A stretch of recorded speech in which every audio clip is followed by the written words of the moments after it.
Bonjour à tous, alors dans cette vidéo je vous propose un exercice sur les suites très intéressant parce que tout d'abord on n'a pas besoin des récurrences donc on peut le faire assez tôt dans l'année de terminale et ensuite parce que l'algorithme, pour une fois c'est un algorithme qu'on ne fait pas juste que compléter, on va le faire tourner donc ça c'est intéressant, c'est la partie A.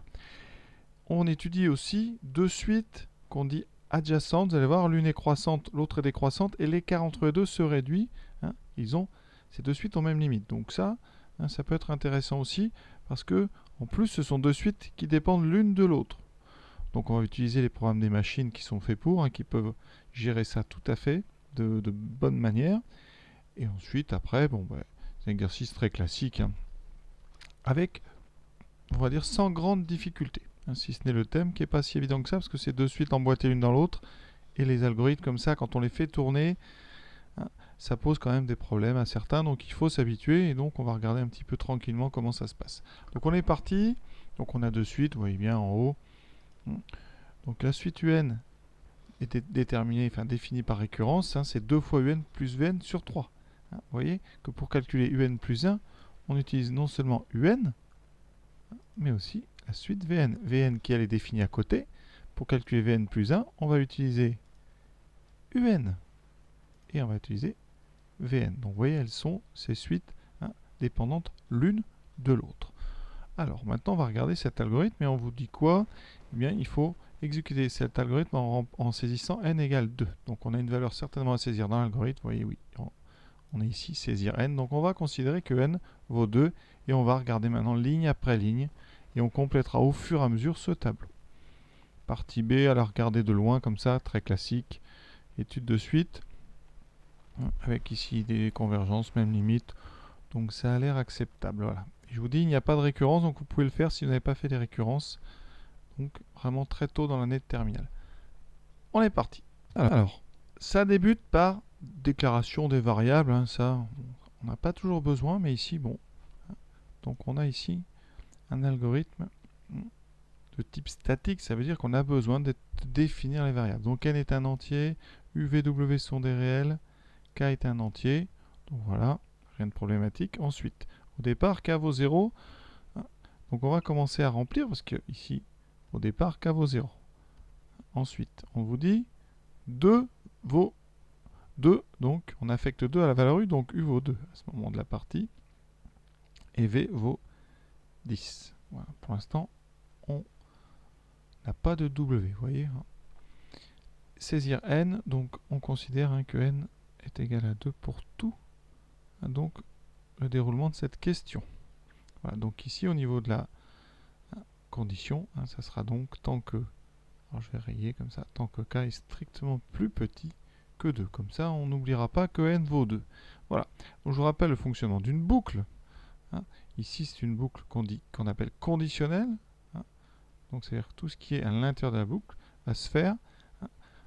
Et une fois qu'on arrive en fin de boucle, on remonte en haut, on vérifie que la condition est encore valable. Si elle est encore valable, on rentre dans la boucle et on effectue tout ce qu'il y a dans la boucle, et ainsi de suite, jusqu'à temps que la condition tant que ne soit plus valable. Donc on s'arrêtera finalement quand k va être égal à 2 et qu'on aura ici fini une boucle.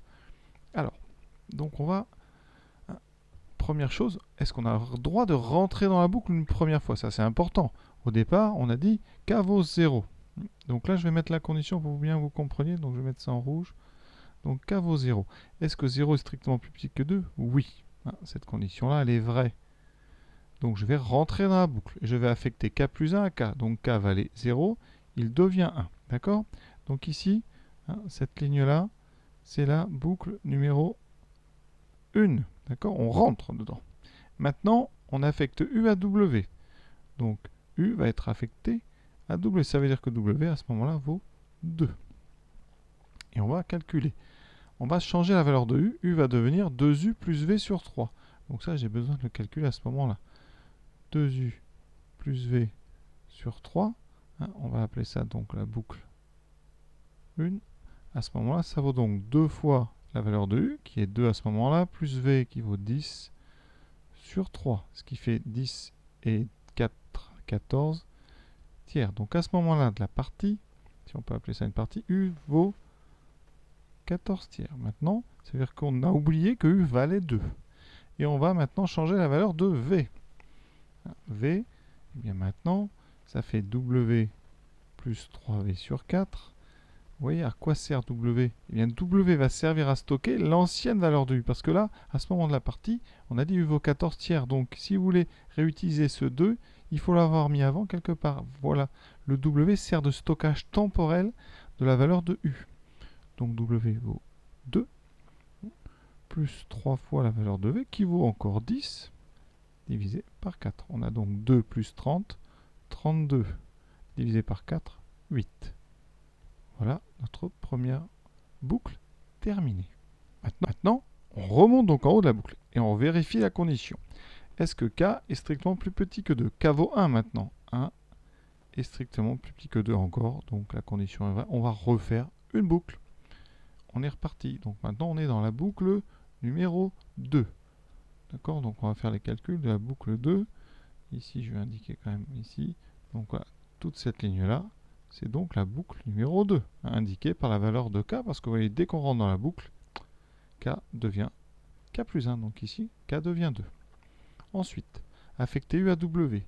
Ça veut dire qu'ici, 14 tiers, on va le stocker dans W. Pour ne pas le perdre quand on va effacer U pour le remplacer par le terme suivant. Et on calcule.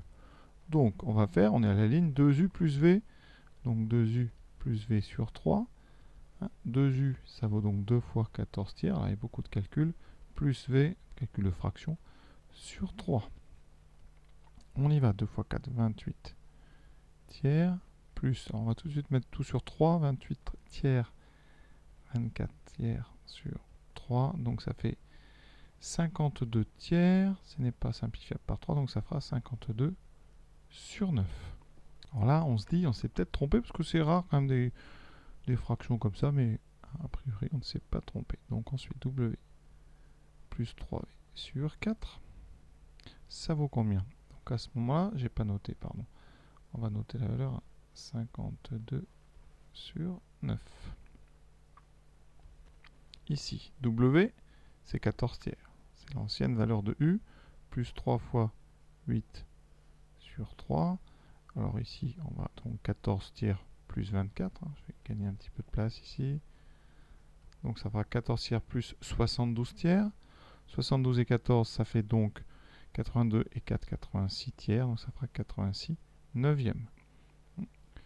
Alors, est-ce que ça se simplifie par... pardon, excusez-moi, je fais une petite erreur, c'est par 4 ici.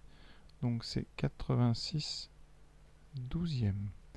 Donc on peut simplifier par 2, ce qui fait 43 sur 6. Voilà.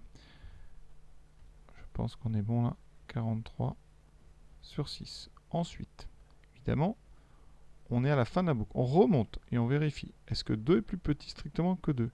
2 ici, strictement que 2. Ceci, c'est faux. Et donc, on ne re-rentre plus en boucle et on va à la suite. Maintenant, afficher U. Donc ici, afficher 52 neuvième.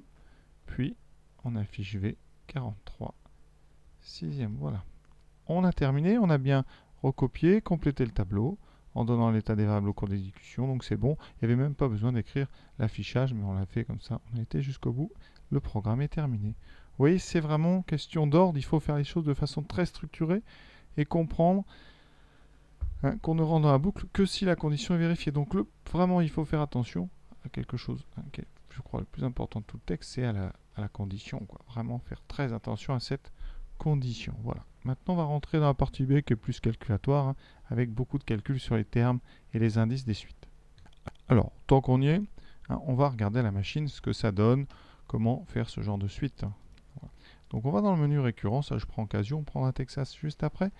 On a besoin donc de deux suites en même temps, donc AN et BN. Alors ici, vous allez voir, c'est vraiment très pratique. Une calculatrice, ça fait 2 fois AN. Donc AN va jouer le rôle, donc AN c'est UN et BN c'est VN. Vous avez bien compris.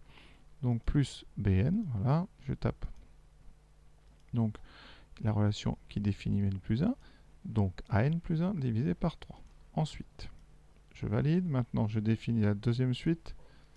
Donc ça sera, je mets des parenthèses, UN, donc AN, plus 3VN, donc plus 3BN, voilà, divisé par 4.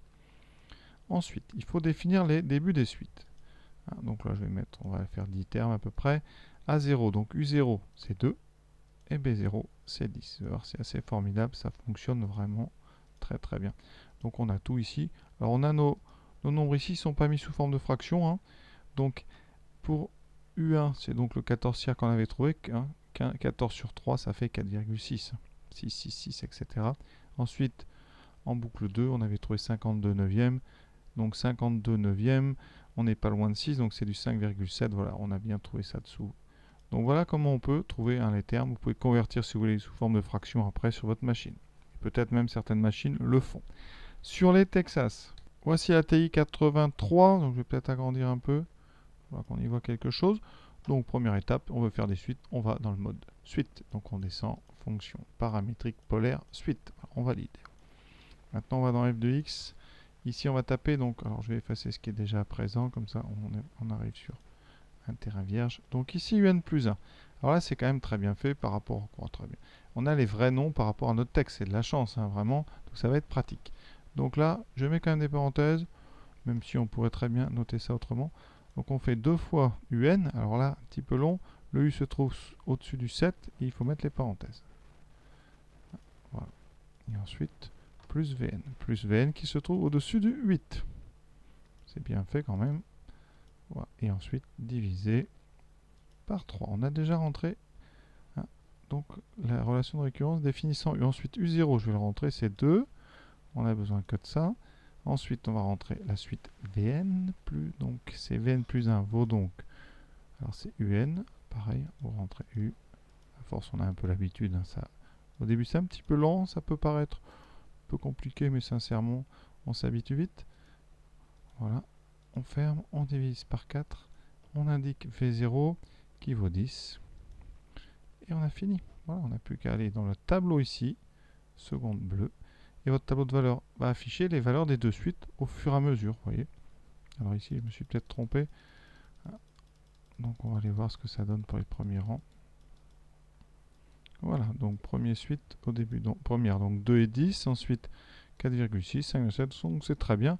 Alors ce qu'on peut remarquer, hein, c'est que les termes des deux suites ont l'air de se rapprocher très vite d'une limite. D'accord, ici, voilà, 6,5714. Voilà, on démontrera plus tard dans le sujet que c'est 46 sur 7. Donc on est parti pour la partie B et l'étude de ces deux suites.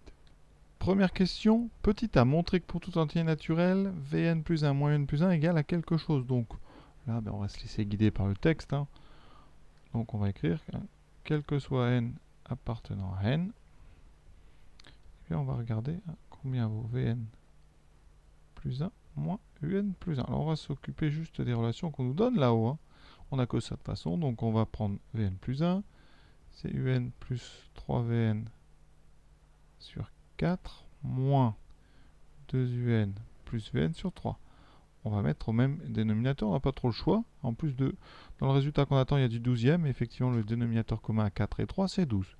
Donc je multiplie la première fraction en haut et en bas par 3. Je vais l'écrire comme ça. D'accord. Et la deuxième en haut et en bas par 4. Ça me donne donc ici, ça fait... Donc je vais aller doucement, d'accord. Après on peut aller un petit peu plus vite en mettant tout de suite sur 12. Mais donc ici on aura 3un plus 9Vn moins 8Un plus 4Vn. On fera bien attention quand on va réunir sous forme d'une seule fraction, ce moins est distribué à 8Un et 4Vn. Ça me donne donc tout sur 12. Alors on pourra mettre un 12e en facteur. Hein. 3Un plus 9Vn moins 8Un. On va essayer de bien écrire. Moins 4Vn. Faites bien attention à ce mot. D'accord. Alors, le 1/12e, on peut très bien le mettre en facteur devant tout de suite et on voit ce qu'il nous reste. Alors, DUN, j'en ai 3 moins 8. Moins 5UN. Les VN 9 moins 4 plus 5 VN. On va factoriser, oui, par 5. On est vraiment tout près du résultat. Ça fera 5 sur 12 multiplié par moins UN plus VN. Et on remet ça dans l'ordre. Dedans, on va commencer par Vn, ça fera Vn moins Un. C'est exactement ce qu'on nous demande. Donc CQ, FD, on a bien démontré ça, quel que soit n appartenant à n. On va pouvoir s'en servir donc. B, pour tout entier naturel, on va introduire une suite Wn qui est donc Vn moins Un. Alors ici, c'est intéressant parce que Wn égale Vn moins Un, ça veut dire que, ça c'est vrai, quel que soit n appartenant à n, sa définition. Donc, eh bien, Wn plus 1, c'est Vn plus 1 moins Un plus 1. Donc, eh bien, bon, si vous avez bien compris, Vn plus 1, ce qu'on vient de démontrer, moins Un plus 1, est égal à 5 douzièmes de Vn moins Un, et équivaut à écrire Wn plus 1 égale 5 douzièmes de Wn. Alors pourquoi c'est intéressant? Parce que ça, c'est une relation de récurrence qui définit une suite géométrique. D'accord? Donc, eh bien, Wn est géométrique. D'accord? De raison Q égale 5 douzièmes, puisque pour aller d'un terme au suivant, on multiplie toujours par 5 douzièmes. D'accord? Avec son premier terme W0, qui sera donc V0, là je remplace, hein, ici n par 0, V0 moins U0. Alors V0 c'est 10, U0 c'est 2, c'est encore écrit en haut, ça fait 8. Et là, on a le cours. Et d'après le cours, ça veut dire que Wn, c'est W0 fois Q puissance n, parce que c'est une suite géométrique. Et donc ça fait 8 fois 5 douzièmes à la puissance n. Et ça, quel que soit n, appartenant à n. On a donc trouvé la formule. Et c'est exactement, vous voyez, ce qu'on nous demandait, hein, sans le multiplier que j'ai mis ici. Donc ça fait 8 fois 5 douzièmes à la puissance n. Donc tout ça vient d'une chose importante, hein, c'est que la suite Wn, elle est géométrique. Hein. D'accord? Donc ça fait partie du cours à connaître absolument par cœur. Voilà. On laisse de côté Wn pour l'instant et on va maintenant démontrer que Un est croissante et que Vn est décroissante.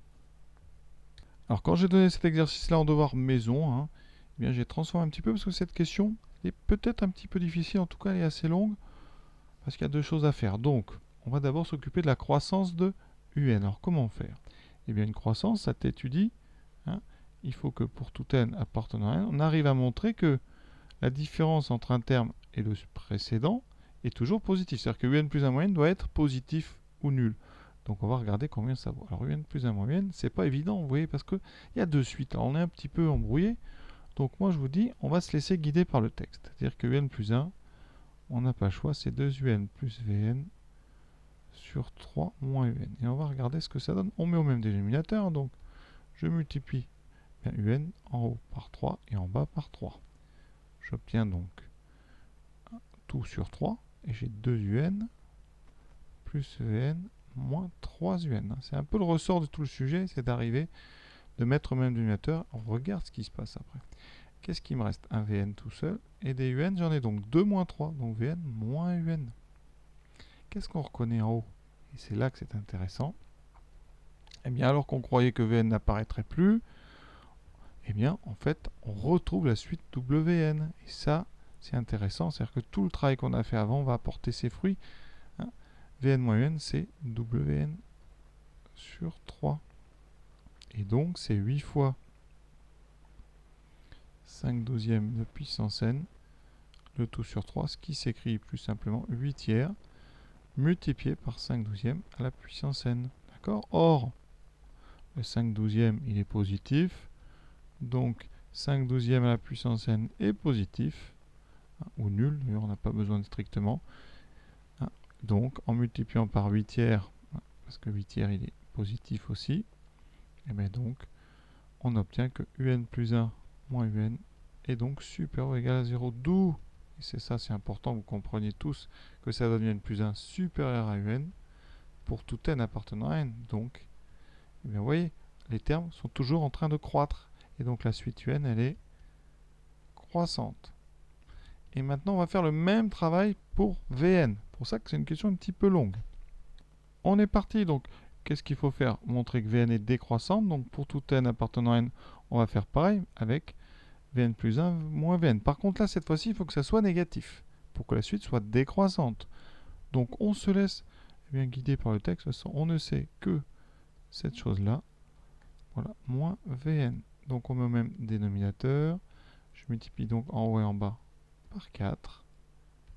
Ça me donne une fraction, tout est sur 4, et j'ai un plus 3Vn moins 4Vn. Donc il me reste quoi? Eh bien, un qui est tout seul cette fois-ci, et ensuite 3Vn moins 4Vn, ça fait moins Vn. Ici, on retrouve non pas Vn moins un, mais un moins Vn. C'est-à-dire si vous mettez un moins, ça fait moins Vn moins un. Donc c'est l'opposé de la suite Wn que vous avez en haut. Donc on a, si on l'écrit, moins un quart de Wn.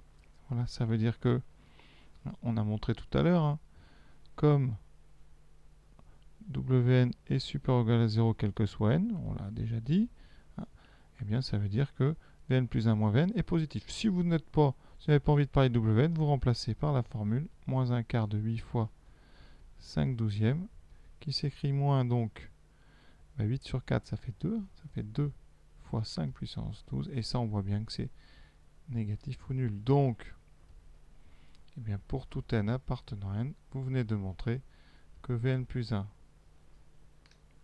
moins Vn était négatif ou nul. Bon, il n'est même pas nul, mais bon. Comme on n'a pas besoin de stricte croissance, on peut se contenter d'un inférieur ou égal à 0. Vous pouvez laisser du strict. Hein. Elle est mieux que croissante, elle est strictement croissante. Mais on ne s'en servira pas, donc on va rester sur de la décroissance et croissance simple. Et ici, d'où là, vous n'êtes pas obligé, mais moi j'aime bien quand même mettre ça comme ça. On a bien Vn plus 1 plus petit que Vn. Donc vous voyez que la suite, eh bien, elle est décroissante de façon nette. Hein. Et donc, alors j'ai pas la place, on va en faire. On n'a plus qu'à écrire. Alors ici, toujours quel que soit n appartenant à n. Donc, la suite, quand on parle de la suite, on met des parenthèses. Donc Vn est décroissante. Donc on a une suite un qui est croissante, une suite Vn qui est décroissante. 2b. Alors pour moi, c'est peut-être la question la plus dure. Hein. On vous dit déduire des résultats de 1b et 2a, donc les deux questions précédentes, que pour tout entier, on a un plus petit que 10 et Vn plus grand que 2. Alors ce qui est étonnant, c'est que, eh bien ici, hein, U0 vaut 2 et c'est V0 qui vaut 10. Donc on a UN qui serait plus petit que 10. D'accord? Donc il va falloir un petit peu bien réussir à étudier ce qu'on a démontré, qu'est-ce qu'on a. Hein. Et ça manque peut-être une petite question intermédiaire pour rappeler que Wn est positif. Alors on a pour tout n appartenant à n, on a Wn qui est 8 fois 5 douzièmes puissance n. Donc Wn est évidemment supérieur ou égal à 0. Et comme Wn c'est Vn moins Un, donc on a démontré que Vn moins Un est positif, et d'où le Vn est plus grand que Vn. Donc ça, on va le garder. Quel que soit n appartenant à n, je vais le mettre dans l'autre ordre, on sait que Vn est plus petit ou égal à Vn. Ça, ça va nous servir beaucoup. Ça veut dire que n'importe quel terme de n est plus petit que tous les termes de Vn. Et ça, c'est important. Alors en plus, on sait que un, c'est une suite, on a dit, qui est croissante. Donc, eh bien, quel que soit n appartenant à n, le plus petit terme de la suite un, c'est U0. C'est-à-dire que U0 est plus petit ou égal à tous les termes de la suite. Parce qu'on a U0 plus petit que U1, plus petit que U2, etc. D'accord? Ça veut dire que notre encadrement, donc ici, pour tout n appartenant à n, U0 est plus petit que Un, qui est plus petit que Vn. D'accord? Et maintenant, on rajoute la décroissance de Vn. Vn est décroissante, donc, quel que soit n appartenant à n, Vn, eh bien, elle est quoi? Plus petite que son premier terme, parce qu'elle descend. D'accord? Et donc, si on ajoute ça à notre égalité, eh bien, ceci, voilà, d'où, eh bien, on a forcément, quel que soit n appartenant à n, le fait que U0 est plus petit que Un, qui lui-même est plus petit que Vn, et on a dit Vn est toujours inférieur ou égal à V0, puisque V0 c'est le plus grand de tous les termes de la suite Vn, et on a notre encadrement. Alors qu'est-ce qu'on en fait de cet encadrement? On va remplacer U0 par 2 et V0 par 10. Et ainsi, conclusion,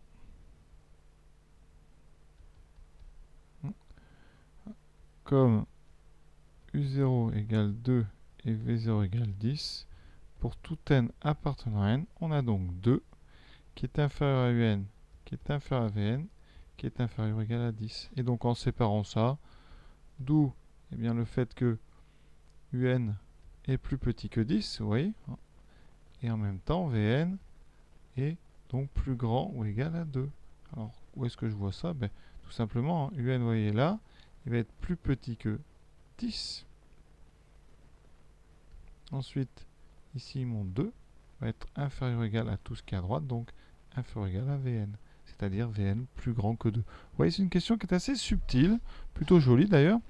Hein, il faut bien utiliser tout ce qu'on a fait dans les deux questions précédentes. Donc là, le verbe déduire, il est quand même bien choisi. Hein, ça nous force quand même à essayer d'utiliser la question 1b, hein, qu'on n'aurait peut-être pas l'idée de reprendre à ce moment-là. Voilà, donc une jolie question. En déduire maintenant que les suites, une petite faute de frappe sur le site donc, de la PMEP, que d'ailleurs je remercie ici parce qu'ils font un travail formidable. Donc, je mettrai le sujet en lien, comme d'habitude, hein, pour que vous puissiez avoir sur papier le texte. Donc, en déduire que les suites UN et Vn sont convergentes, alors, on ne vous demande pas la limite. Hein. On vous demande, voilà. Et c'est toujours en déduire. Alors ça, ce verbe en déduire, ça veut dire que ce qu'on vient de faire doit être déterminant pour répondre à cette question. Alors, on a quoi? On a montré que, quel que soit n appartenant à n, UN est plus petit que 10. Alors, qu'est-ce que ça nous dit sur la suite UN? Pour l'instant, pas grand-chose, mais rappelez-vous, on sait que UN est croissante. Donc, qu'est-ce qu'on a devant nous? Voilà. Vous avez une suite UN qui est croissante et majorée par 10. Majorée, ça veut dire que 10 est plus grand que tous les termes de la suite. Croissante et majorée. Et ça, il y a un théorème. Ce théorème, je vais citer son nom. D'après le théorème de convergence monotone, on a une suite, vous voyez, qui est monotone parce qu'elle est toujours croissante. Eh bien, on en déduit que on a UN qui est convergente. Vous avez une suite ici qui ne va jamais dépasser 10, donc, et qui est croissante. Donc une suite de croix qui monte de façon plus ou moins irrégulière, mais qui monte toujours, qui ne va jamais dépasser 10, donc on est sûr qu'elle a une limite, qui n'est pas forcément 10. Hein. 10, c'est le plus grand résultat possible, mais la limite peut être 9,8, 7,2, j'en sais rien. Mais c'est un nombre inférieur ou égal à 10. De même, et là j'aime bien la question parce qu'on a le même théorème, mais dans son point de vue décroissant avec la suite Vn. Vn, elle est plus grande que 2. Vn est une suite décroissante. Donc, même théorème avec le fait que Vn est donc décroissante et non pas majorée. Là, elle est minorée. Minorée, ça veut dire que la valeur 2 est plus petite, mineure, plus petite que toutes les valeurs de la suite Vn. Et donc, Un, elle est elle aussi convergente.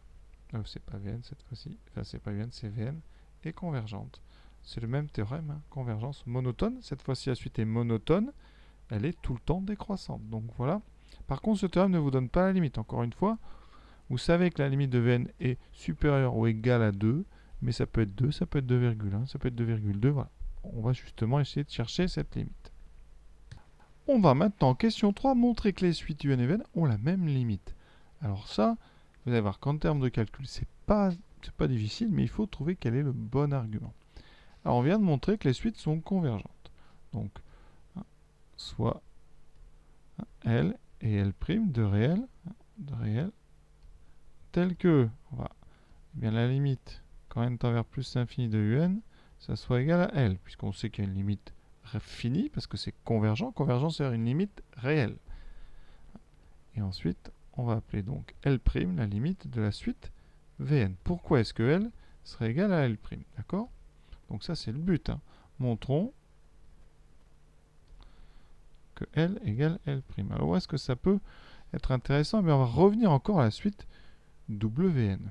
Alors, on sait que pour tout n appartenant à n, on sait que Vn moins Un, c'est égal à Wn, et on a dit c'est 8 fois 5 sur 12 puissance n. Alors là, il faut y penser. La limite de cette suite, elle est simple. 5 douzièmes, c'est entre moins 1 et 1. Donc, 5 douzièmes puissance n a pour limite 0 quand n tend vers plus infini. Ça, c'est très très important. C'est le terme d'une suite géométrique de raison entre moins 1 et 1, strictement. Et donc, quand on multiplie par 8, 8 fois 5 douzièmes puissance n tend aussi vers 0. Ça veut dire quoi? et bien que la suite wn tend vers, je vais faire une petite flèche vers 0, et donc la suite vn moins un aussi. Et c'est ça qui fait. D'accord? Or, pour tout n, alors je vais rédiger bien, wn, c'est donc vn moins un. On va passer à la limite. Limite, quand n tend vers plus l'infini, de vn moins un, est donc égale à la limite de wn, est donc égale à 0. Or, on sait que vn tend vers l, enfin un tend vers l, vn tend vers l'. Or, limite quand n tend vers plus l'infini de vn moins un, c'est aussi, par les théorèmes, hein, c'est limite d'une somme. Limite d'une somme. Et bien ici, quand les deux limites sont finies, ça sera la somme des limites, ça sera l' moins l. Et en comparant les deux, et vous voyez bien, ces deux choses-là, ça veut dire que donc l' égale l. On l'écrit, d'où l' moins l égale 0, et donc l' égale à l. Voilà, on a bien montré que les deux suites un et vn avaient les mêmes limites, puisque l vaut l'. Vous voyez? Donc ça, c'est assez fin quand même. C'est un bel exercice. Il faut y réfléchir un petit peu. On utilise vraiment beaucoup en fait la suite wn, qui est pour ça qu'on l'a fait au début. Alors, dans les questions, on aurait peut-être mérité un petit peu plus d'indices, parce que lors d'une épreuve, ça paraît un petit peu difficile. C'est pour ça que si on donne ça en devoir maison, on peut rajouter comme ça quelques petites aides, ou en parler en classe, hein, évidemment. On continue. Dans cette question, on va essayer de déterminer justement cette limite commune, hein, puisque un et vn ont même limite, on va essayer de la trouver. Alors c'est pas évident, donc on vous aide. Hein. On va introduire encore une suite. Et quel que soit n appartenant à grand N, on va définir la suite Tn par son terme général 3un plus 4vn. Alors on peut bien se demander pourquoi. Hein. Évidemment, hein, le sujet a été fait à l'avance, hein, donc on a trouvé ça. Alors, qu'est-ce qu'on va faire? On va regarder à quoi ressemble Tn, on n'avait pas le choix. Hein. Donc ici, Tn, ça fera 3un. Alors, 3un, qu'est-ce qu'on sait sur 3un? Bien, ce qu'on peut regarder, c'est quoi? On veut montrer que la suite est constante. Donc, plutôt que de trafiquer un, moi je vous propose, on va regarder, oui, effectivement, le suivant.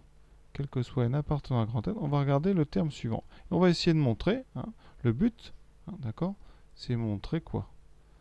But, montrer que quel que soit n appartenant à n, Tn est toujours constant. Donc il faut montrer que Tn plus 1 est toujours égal à Tn. D'accord? Et on aura une suite constante. Alors ici, Tn plus 1, c'est donc 3un plus 1 plus 4vn plus 1. Encore un beau travail sur les indices, donc c'est très bien en début d'année. Donc qu'est-ce qu'on remarque quand on fait 3 fois un plus 1? Donc je vais doucement, je remplace, alors j'oublie pas quand même la moitié des choses. 2un plus vn sur 3, plus 4 fois un plus 3vn sur 4. Alors évidemment, ça se simplifie. Hein, c'est bien fait quand même les maths. Ici, ça donne 2un plus vn plus un plus 3vn. On regroupe. Des un, j'en ai 2 plus 1, 3. Des vn, j'en ai 1 plus 3, 4. 3un plus 4. Et qu'est-ce qu'on a? On retrouve en fait exactement Tn. Donc on a presque terminé. Donc, pour tout n appartenant à n, Tn plus 1 est égal à Tn. Donc, la suite Tn est une constante. Et grâce à ça, la question peut être subtile, en déduire la limite commune des suites un et vn, en déduire que c'est 46 sur 7. Alors comment on va trouver ça? Alors Tn c'est une constante, donc pour tout n appartenant à n, Tn est égal à constante. D'accord? Donc quelle constante? Eh bien, c'est égal à T0, qui vaut aussi T1, qui vaut aussi T2. Donc on va calculer T0. Alors T0, c'est donc 3 fois, je vais utiliser la relation de récurrence qui définit Tn, c'est 3 fois U0 plus 4 fois V0, qui fait 3 fois 2 plus 4 fois 10, donc ça fait 3 fois 2, 6, plus 40, ça fait 46. D'accord? Donc, on vient de montrer que Tn vaut toujours 46, c'est-à-dire il vaut T0, vaut T1, vaut T2, voilà. Ensuite, si on regarde, eh bien l'expression de Tn, c'est 3un plus 4vn. Alors, on sait que la limite de un, donc c'est L, et on sait que la limite de Vn, c'est la même que UN. Donc c'est L. Donc soit L, la limite commune. D'accord? Donc on a UN qui tend vers L, VN qui tend vers L. Donc la limite de la combinaison 3UN plus 4VN tend donc vers 3 fois L plus 4 fois L, c'est-à-dire 7L. D'accord? Or, 3UN plus 4VN, c'est TN. Donc, la limite de TN, c'est donc 7 fois la valeur de L. Et comme TN est constante, or, TN est constante, donc la limite constante égale à T0, donc la limite de Tn, eh bien, c'est la constante, c'est T0. C'est donc 46. Voilà, il n'y a plus qu'à égaliser eh bien, la limite 7L de Tn avec la limite due au fait qu'elle est constante, et ces deux choses-là réunies, et on a terminé le sujet. Dernière question, c'est vrai, joli, très joli. Ça veut dire que 7L égale 46, et donc L égale à 46 sur 7, et on trouve bien 46 septième. Voilà. Cet exercice est terminé. J'espère que ça vous a permis de bien réfléchir. Il est, vous voyez, finalement un petit peu plus compliqué qu'il n'y paraissait. Et moi, je trouve assez joli, en tout cas dans son esprit. Alors, il faut savoir que ces suites-là, vous avez donc, je répète, une suite UN qui était... Alors, UN, c'est laquelle? C'est celle qui est croissante, je crois. Ensuite, on a VN qui est décroissante. Et l'écart entre UN et Vn eh bien, tend vers 0. Donc ce genre de suite, ça a un nom. Ces deux suites, on dit qu'elles sont adjacentes. D'accord? Vous avez une qui croît, l'autre qui décroît, et en fait, les termes de ces deux suites se rapprochent au fur et à mesure vers une limite commune ici qui est 46 sur 7. Donc voilà, c'est un thème assez porteur en maths, assez fréquent. Ça sert à faire parfois des démonstrations. Donc les suites adjacentes. Alors, vous n'avez rien à savoir évidemment là-dessus, mais sachez que voilà, c'est un concept, en tout cas c'est une notion qui est importante en mathématiques. Voilà, donc je vous laisse, j'espère que ça vous a plu, que ça vous a fait vraiment réfléchir, parce qu'il était des petits endroits assez fins par rapport à certains sujets. Voilà, à très bientôt.